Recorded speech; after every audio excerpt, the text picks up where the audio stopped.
reading from the Gospel according to Matthew.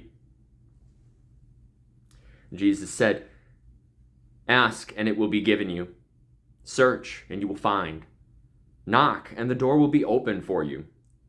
For everyone who asks receives, and everyone who searches finds, and for everyone who knocks, the door will be open.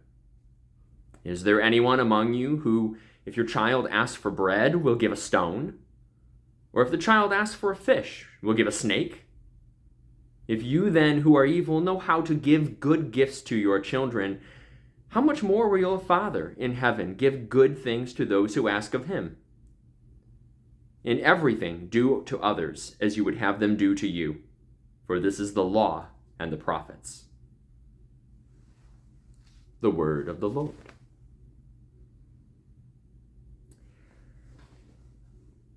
I spend much of my life and my ministry, as I hope you do, trying to discern the best we can how to love our neighbors as ourselves. It is one of the great commands set before us by Jesus, to love your neighbor as yourself.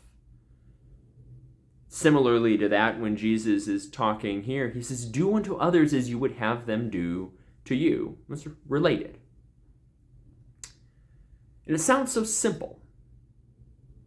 But, of course, we find that when we go out into a complex world filled with us and all our humanity, it can be a lot trickier than just do unto others as you would have them do to you. It's not quite that simple. In fact, much of the time I find myself, when I am in a deep disagreement with somebody that I see as not living into this idea, as not loving their neighbor, as not doing unto others as they would have them do to them, the conflict that I actually discover is usually not that we disagree about whether you should love your neighbor.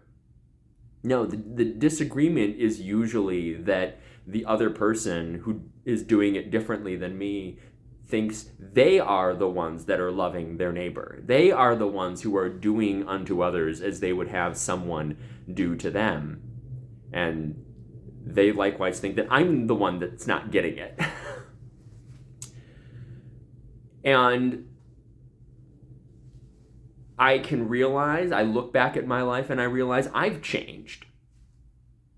I don't treat other people now the way that I once did.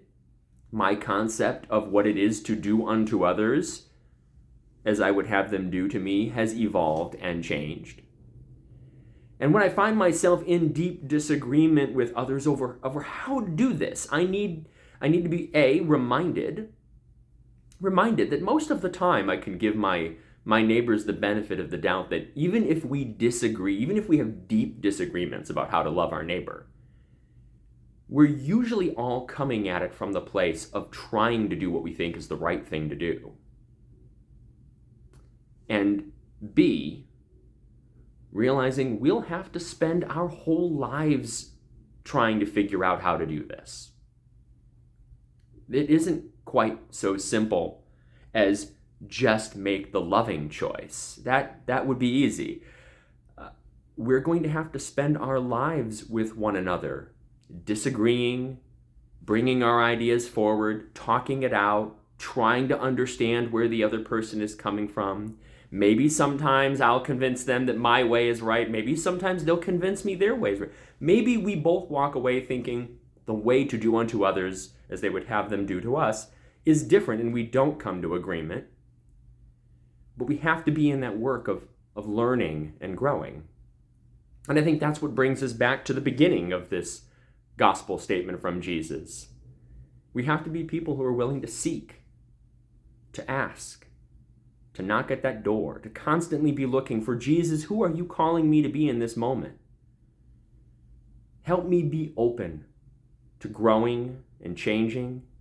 Help me be there for others as they're open to growing and changing, so that even as we are all in this complex world trying to figure it out and never exactly getting it right, but growing ever closer to it, we can trust that if we are seeking to love our neighbor, if we are asking, how can I best do unto my neighbor as I would have them do unto me? If we can knock at that door to say, Jesus, help let us in.